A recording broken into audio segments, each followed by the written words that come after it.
Hello, everyone. This is Rabbi R.A. Sachs of Congregation Beth Mordechai coming to another edition of this week's online Parsha class. We're learning Parashat B'hukkotai this Shabbat.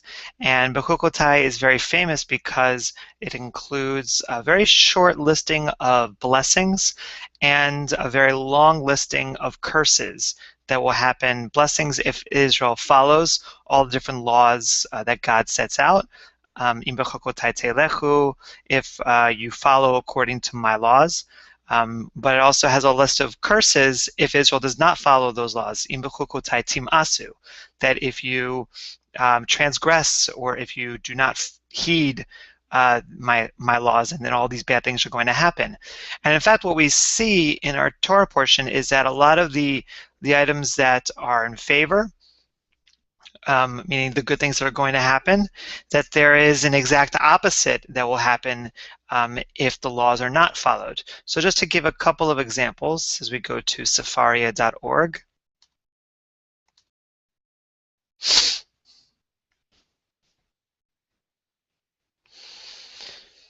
We have in the very first,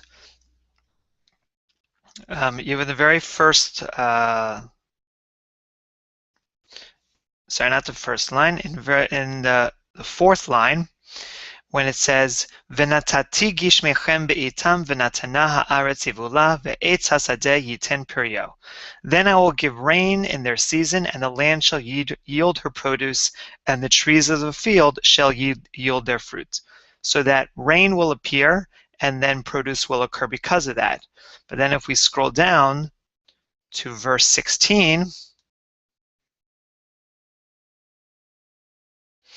it says, "Af ani e'eseh zot lachem, v'hifkareti alechem behala et hashachefet ve'et hakadachat, mechalot einayim umdivot nafesh, uzra'atem larik zarachem va'achaluhu oivechem."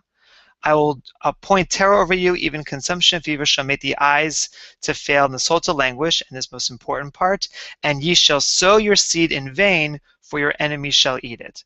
So on one hand, you have the produce, that it will be good for you, and the other one is that you try to make produce and it doesn't occur, or you will not be able to eat of it.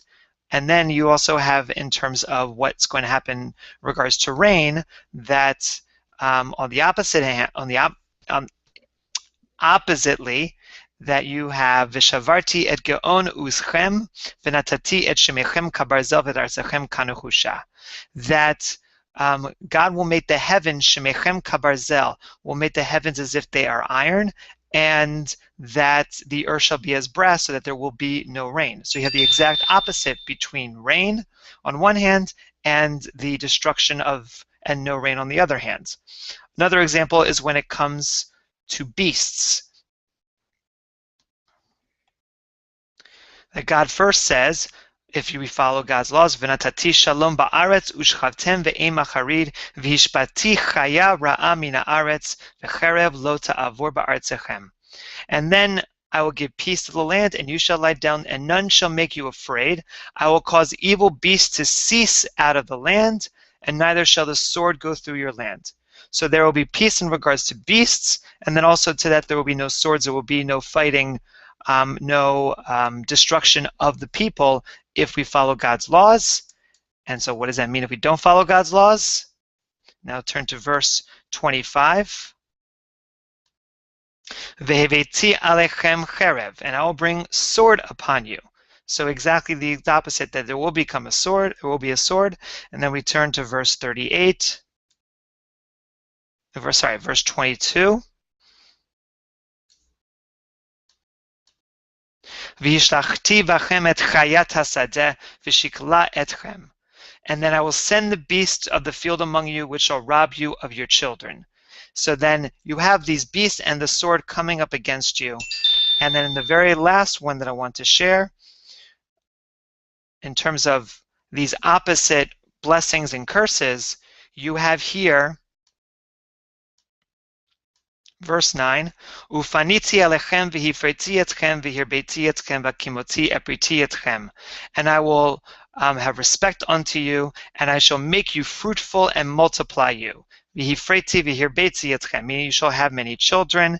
And then in a very harrowing threat that if we do not follow God's laws, this is what will happen. Va'achaltem basar benechem ubsar benotechem tochelu, and you shall eat the flesh of your children and of your daughters. So that we have, in many ways, we have the curses and the blessings reflect one another, insofar as to say that all these good things are going to happen, and then the exact opposite is going to happen if you don't follow my laws. Now, but one thing that's interesting about all these different elements is that there seems to be some kind of relationship between the land around us, and then also of things that are going to affect us. Meaning that on one hand you have that our children will be eaten by us if we do not follow God's laws, and on the other we also have that the earth will be that the heavens will be closed up, and so that there shall be no rain, and that the earth shall actually be destroyed, and shall actually be destroyed. And in fact, this idea that the earth is as much punished as we are is reflected in the section in verse 34, in which we don't have any rule specifically here in terms of that the Sabbath should be something that is observed throughout the land, but in regards to what will happen at the end of all these curses if we do not follow the laws. Az tirtzeh haaretz et shabtoteha kol yemei hashama ve'atem be'eretz oivechem az tishbat haaretz v'hirsat et shabtoteha. Then shall the land be paid her Sabbaths as long as it lies desolate, and you are in your enemy's land. Even then shall the land rest and repay her Sabbaths.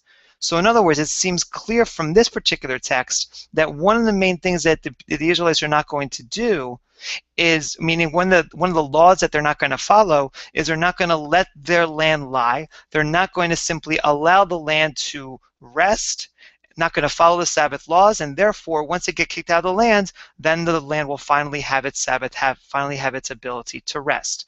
So that there is this integrated relationship between what human beings get and what the land gets. And it seems from this context that it's our fault.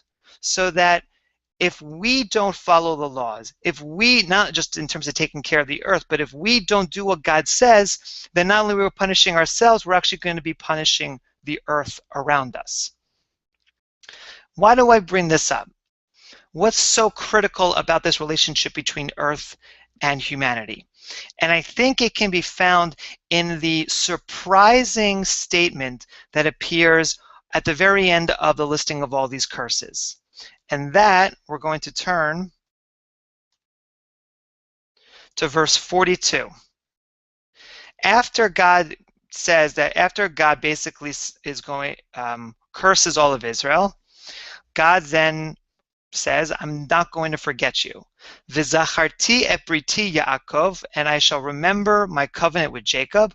Ve'af et briti Yitzchak, ve'af et briti Abraham ezkor, and I shall also remember my covenant with Isaac and with Abraham.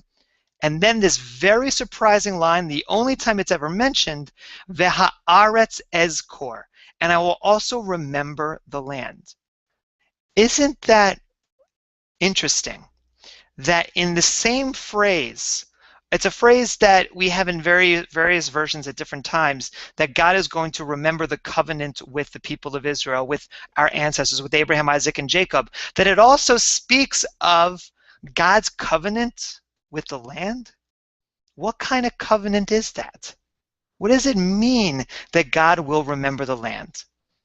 And as such, I'm going to turn to one of my favorite commentators known as the Kli Yakar, or Rabbi Ephraim Lunchitz from Eastern Europe in the, I think it was the 18th century or so, who has some very interesting comments to make about this concept of remember, what it means for God to remember the land. So now we turn to his comments here. And you can follow a running translation, but I'm also going to translate it freely as I go.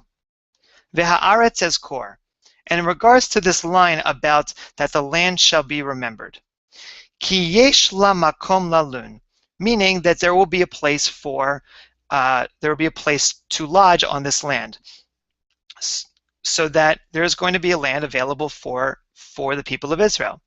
Velomar im Yisrael chatu, hine haaretz ma pasha, ki makot haaretz hem gofrit v'melech sreifa chol arza. And that is to say that when Israel sinned, what was the transgression made by the land, that there were the plagues upon the land, as it says in Deuteronomy chapter 29, that all of its soil shall be devastated by sulfur and salt. In other words, yes, humanity may need to be punished because we do not follow God's laws, or specifically Israel. But why should the land, why should the earth receive punishment because of our sins? That seems to be the whole point here. Uchtiv sham, and as it says in the verse 23 in Deuteronomy, ve'amru kol hagoyim al me'asa Adonai kach al haaretz hazot. And all the nations are going to say, who is this God who would do such a thing to this land? Ratzah lomar haaretz ma pasha v'chatata. In other words, they're going to cry out and to say, this is not a just God. Who is this God that God would decide to destroy the land when he's really trying to effect change for the Israelites? What did the land do? It was all our fault. And so, what's the answer? V'chein amru chazal. And thus said our sages of blessed memory, She'elat al ma avda haaretz, lo yuchlu haniviim umalachei hasharet lefaresh v'chulei. That upon this question of what did the land do, that the prophets and the ministering angels did not know how to answer it. In fact, within that text from the Talmud, from Masechet Nedarim, it actually goes on to say that what God's answer is, in terms of when the angels don't have a way to understand why the land is punished, God says, because the Israelites forsake my covenant. Okay, so it's kind of a circular argument. Why should the land be punished because the Israelites sinned? It should be punished because the Israelites sinned. Doesn't seem to really give any more information, just a circular argument. But then we have his comment here, but if you take a look at my comment on Parashat Nitzavim, I think you'll be able to understand it with God's help. Because of this, that the land, that in our verse here in Parashat B'hukkotai, it says, and the land I shall remember. So basically what Kliakar is saying in this moment in Parashat B'hukkotai is, go to my commentary on Parashat Nitzavim, and you'll understand what I'm trying to, how it's possible that the land can be punished here. And so we are going to turn to Kliakar's interpretation in Deuteronomy chapter 29, Parashat Nitzavim. This is what he says. What is this whole issue of the land being punished similar to? Domeh lechet shel Adam harishon. All of this is similar. In other words, all of this, that the land is punished because Israel has forsaken their covenant, is all similar to the sin of the first human being.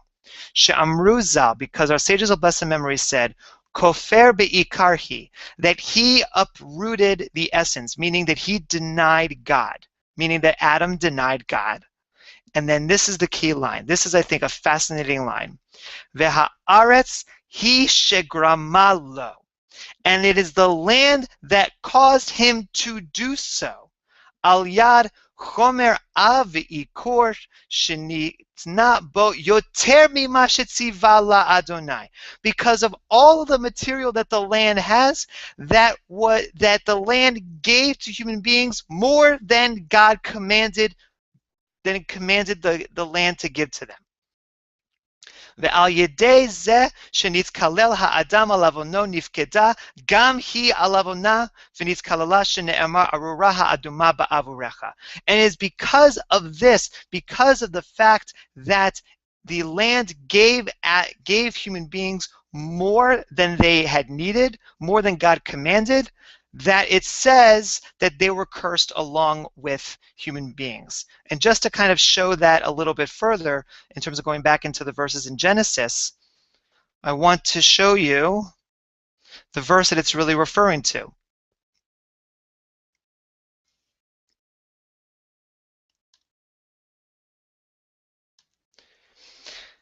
Adam amar ki shamata lekol ishtecha, and this is God speaking after the sin of the eating of from the fruit of the tree of knowledge of good and evil, that because you listened to your wife, v'tochal min ha'et asher tziviticha lemor lo tochal mimenu, and because you ate from this tree and which I commanded you not to eat from it, arura ha'aduma ba'avurecha, that and not only will you is that you listen to that, to listen to your wife there, and that you ate from this tree of knowledge, but that because of that, that the land shall be cursed on your behalf. Bi'itzavon tochlena kol yemei chayecha. That this that cursed is the ground for thy sake, in toil shalt thou eat of it all the days of your life. Now you can look at that verse and say that that verse is continuing that idea that it's humans' fault for why the land is going to be cursed. But if you take another look at the verse, what I think it's also saying is that God commanded that we do not eat of this tree. That is to say that the land produced this tree. So that if the temptation was there, not to say that it was God who did it, it seems, but rather that the earth, through its formation, was able to create this incredible tree that God did not want us to eat, that temptation meant that the earth bears some responsibility for the fact that it puts resources in front of us and says, come and enjoy it, to make use of it, even though we should be careful not to, or be careful how we use it. And just to kind of add a little side note to that it seems from this understanding that the earth has in itself its own personality, not just as a creation of God that does whatever God's will was, but that it is something from which a certain kind of will develops, that in the end of the Torah, in Parashat Ha'azinu, it says, Ha'azinu hashamayim va'adabera, that the heavens shall listen, V'tishma ha'aretz imrei fi, and that the land shall hear the words of my mouth. In other words, that God in that moment calls upon the sky and the land to give witness to what God is about to tell Israel, as if to say that the sky and the land are independent entities in and of themselves, so that it's not God who is basically causing something to necessarily happen on the earth, but that the earth is able to create something. And just think about that for a moment. Think about how that the language of our the ways in which we are supposed to manage the resources of the world is that it focuses all on us, how we are taking advantage of the earth. But that with this interpretation of Kli Yakar, maybe it's also to say, well, if the earth didn't give these kinds of resources, or if the earth didn't have such an abundance, maybe we would not actually abuse it in the way that we did. For instance, if there was a really clear idea as to how much fossil fuel that we had in this world, maybe we better to be better able to handle its usage, as opposed to the fact that it seems from our limited human capacity that there is an unlimited amount available to us. or in thinking about all of our produce and all the food that is on the earth, that we talk about it as being such an abundance, but the fact that it's all there means that it reinforces in our minds that we can make use of it as much as we can and don't have to worry about ever running out. As if to say that the abundance of the earth creates an overabundance of confidence that we can take advantage of its resources. And as human beings, we really struggle with that. We really struggle with being able to say no. That as omnivores, we can eat anything that we want, and so we try to take advantage of everything. And that part of religious rule in general, maybe this goes back to this whole idea of why God wants us to follow God's rules, is that the temptations are going to be out there. The land is going to be giving more than we can handle. And if we're not careful, we're going to try to take advantage of every little thing. And so we, as the only conscious beings, to really be able to come up with reasons and to think about what is best, not just for us, but for others and for the world around us and for the land and for God and for humanity and for all of God's creations, that it's dependent upon us to use that, to not give in to those temptations, to follow the laws, to follow the rules that's going to help us restrict our own sense of desire for all those things that are out there, because the earth is just going to provide them and doesn't have a sense that maybe we should hold back. That's our responsibility. And it's a tough one. It's not an easy one, but we're the only creatures alive who can actually make those choices. The earth is at fault because it gives us a little too much, but at the same time, the earth can't think. The earth can't act in a way that it's not designed to. We're the only ones who can change our behavior to be able to make a difference in the world around us. And with that, I hope you enjoyed this week's online Parsha class, and please join us for our class next week. Take care and all the best. Have a wonderful Shabbat. Bye-bye.